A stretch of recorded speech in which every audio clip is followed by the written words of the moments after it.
wie Joe Biden die Pipeline sprengen ließ. Ein renommierter amerikanischer Journalist namens Seymour Hersh hat es enthüllt. Biden hat den Sabotageakt von langer Hand vorbereitet und ausführen lassen. Mehr dazu in diesem Video. There will be no longer a Nord Stream 2. We will bring an end to it. How will you do that? I promise you we'll be able to do it. Someone blew up Russia's Nord Stream pipeline. I mean, we have to conclude without the evidence that it's most likely Russian sabotage on its own infrastructure. It's a common sense matter. I think it's Putin's way of sending a message. What Putin is saying to us by blowing up his pipeline is, look, I can blow up a pipeline. Everyone knows that Putin did this himself. It's the closest thing to a smoking gun without the direct proof. Yeah, I think logic and common sense will tell you that without the evidence, Russia was behind the incident. We can say it for sure. Who sabotaged the Nord Stream 2 pipeline? The Russians. Es gibt keine schlüssigen Beweise, dass Russland dahinter steckt, relativiert die Washington Post am 21. Dezember letzten Jahres. This is Democracy Now!, democracynow.org, the War and Peace Report. Well, we begin today's show with the legendary Pulitzer Prize-winning journalist Seymour Hersh. Well, last week, he published another bombshell report, but this time on his new Substack page. The piece was headlined, How America Took Out the Nord Stream Pipeline. It looks at one of the great mysteries of the past year. Who is behind the bombing of the Nord Stream pipelines, which were built to carry natural gas from Russia to Europe? The pipelines were severely damaged last September in a series of underwater explosions in the Baltic Sea.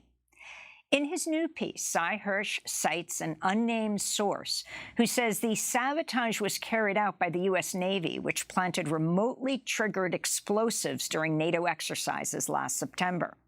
Hersh reports the Biden administration began planning the act of sabotage in December 2021, 2 months before Russia's invasion of Ukraine. On February 7th, 2022, President Biden held a joint news conference with German Chancellor Olaf Scholz, and Biden brought up the future of the Nord Stream pipeline.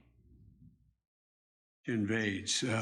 That means tanks or troops crossing the border of Ukraine again. Then there will be no longer a Nord Stream 2. We will bring an end to it. How will you do that exactly? Since the project and control of the project is within Germany's control. We will. I promise you, we'll be able to do it. I'll promise you we'll be able to do that. Well, Cy Hersh reports U.S. Navy divers planted remotely triggered explosives on the pipelines in June while NATO was conducting military exercises in the area. He reports the divers were all members of the Navy and not members of America's Special Operations Command, whose covert operations must be reported to Congress. Then, on September 25th, 2022, a Norwegian surveillance plane dropped a sonar buoy, which triggered the C4 explosives that had been placed on the pipeline.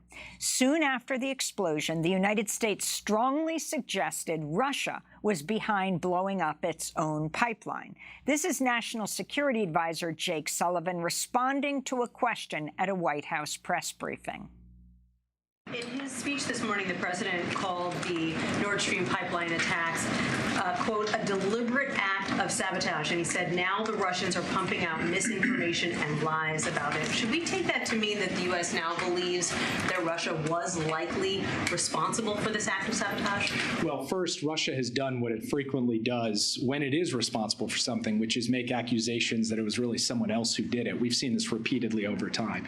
But the president was also clear today that there is more work to do on the investigation before the United States government is prepared to make an attribution in this case. In the following months, there have been few public disclosures about the pipeline explosion. In December, the New York Times reported Russia had begun expensive repairs on the pipelines, a move which has raised questions about Western claims that Russia had bombed its own pipelines. Meanwhile, some Biden officials have publicly praised the fact that the pipeline was blown up. This is Undersecretary of State for Political Affairs Victoria Nuland speaking during a recent Senate Foreign Relations Committee hearing. I am, and I think the administration is very gratified to know that Nord Stream 2 is now, as you like to say, a hunk of metal at the bottom of the sea. We're joined now by Pulitzer Prize-winning journalist Seymour Hersh to talk more about his new piece, How America Took Out the Nord Stream Pipeline. Well, the White House has described Hersh's reporting as, quote, complete fiction. Calls are growing for an independent probe into the explosion. Sy Hersh, welcome back to Democracy Now!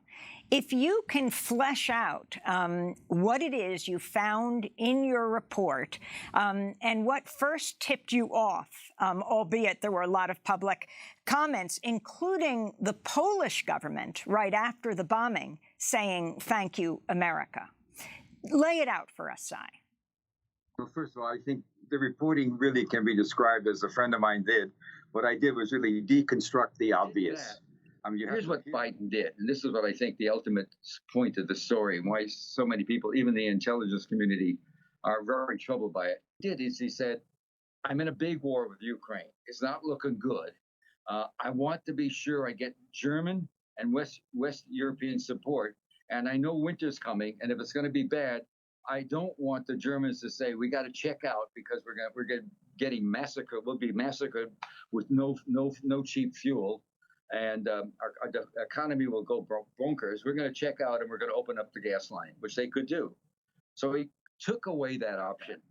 And well, Seymour Hersh, we want to thank you so much for being with us. The Pulitzer Prize-winning journalist will link to your new piece on your Substack, How America Took Out the Nord Stream Pipeline. Well, one very public figure who, way back when, even just a week after the explosions happened, was going on television saying that he thought it was the US, is world-renowned economist Jeffrey Sachs. He is a public policy professor from Columbia University who, among many other positions, has served as special advisor to the UN Secretary General. I'm happy to say he joins us now down the line from Dubai to work out what we now should believe. Welcome, Jeffrey. Good to be with you. Thank you very much. So I guess I'll just start with the obvious question.